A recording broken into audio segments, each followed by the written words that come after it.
Welcome class. Today in this video we will continue with chapter 9 verbs, and today we will start with a topic placement of direct and indirect objects. So how we will place direct and indirect objects in a sentence?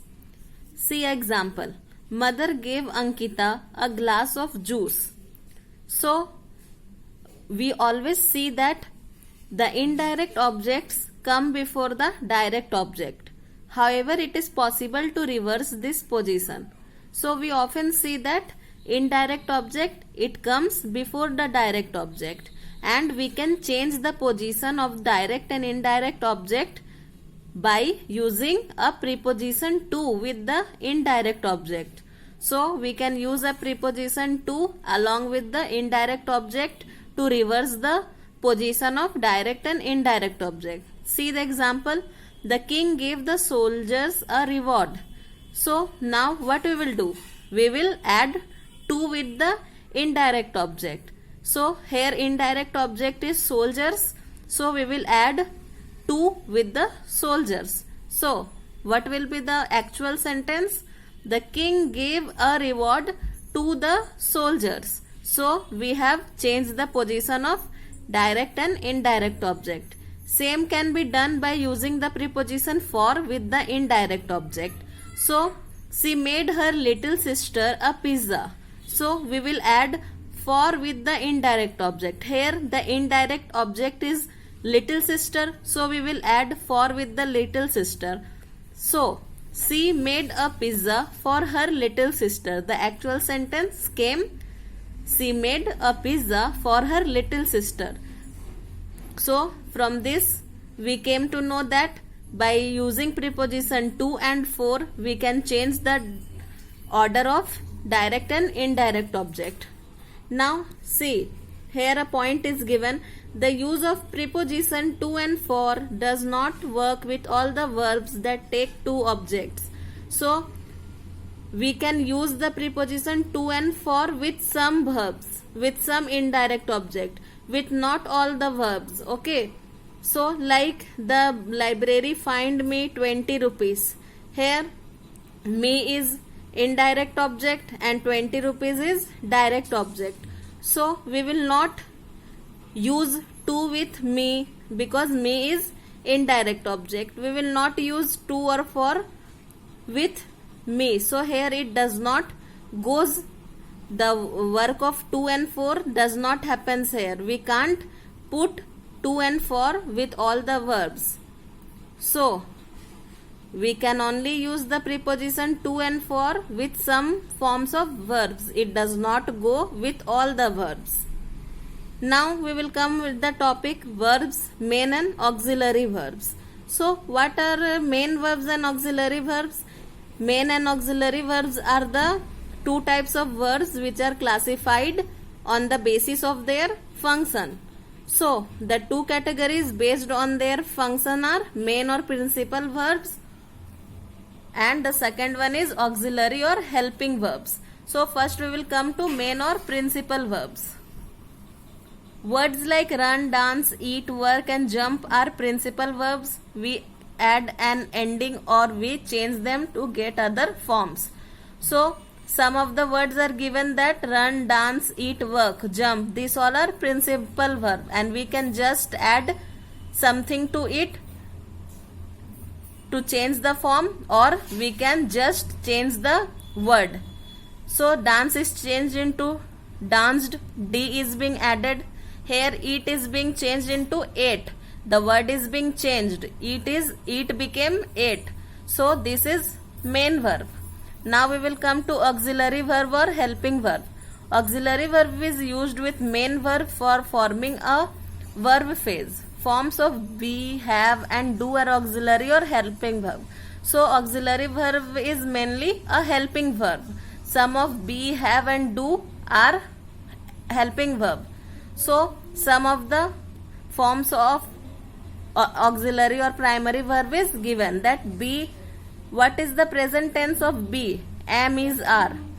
Past tense of be? Was, were. Present tense of do? Do, does. Past tense of do did. Present tense of have, has, have. Past tense of have, had. So these are some of the helping verbs. See the example, Gagan is swimming in the pool. The primary auxiliary verb can also be used as main verbs. So here we can see that the primary auxiliary verbs can also be used as main verb. The primary verb can be used as a main verb. See, example is given. He is playing in the park. Here is acting as a auxiliary verb. But in this sentence, he is playing. It is a main verb. Is a main verb. So, an auxiliary verb can be also used as main verbs. Now we will come to strong and weak verbs. Verbs are divided into two classes, weak verb and strong verb. So what are weak verb? Weak verb form their past tense by adding ed or d or t to the present tense. So weak verbs are those verbs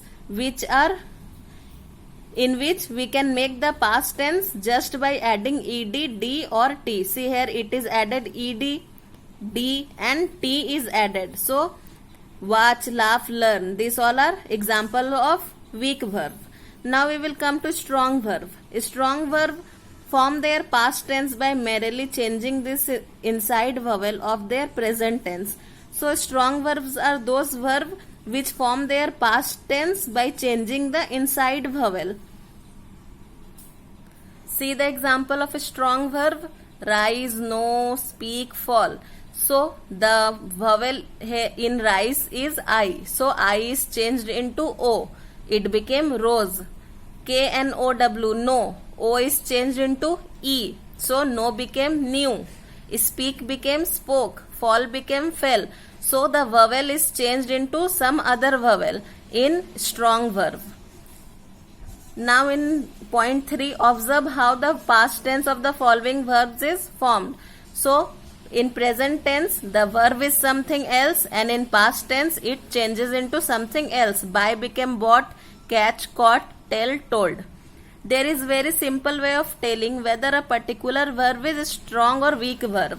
So we can just classify whether the verb is weak or strong verb.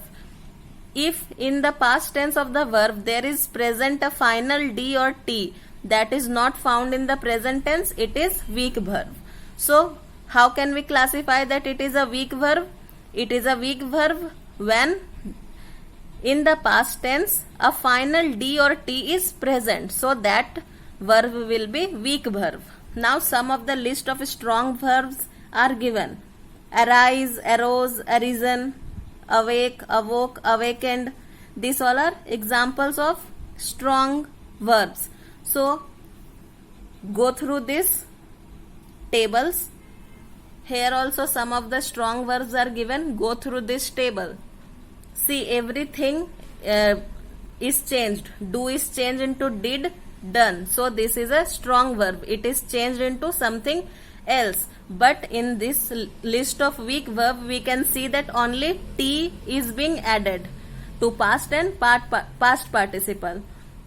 So this is the difference between weak verb and strong verb. So you go through these boxes of list of strong verb and weak verbs. Some examples of weak verb are given here also.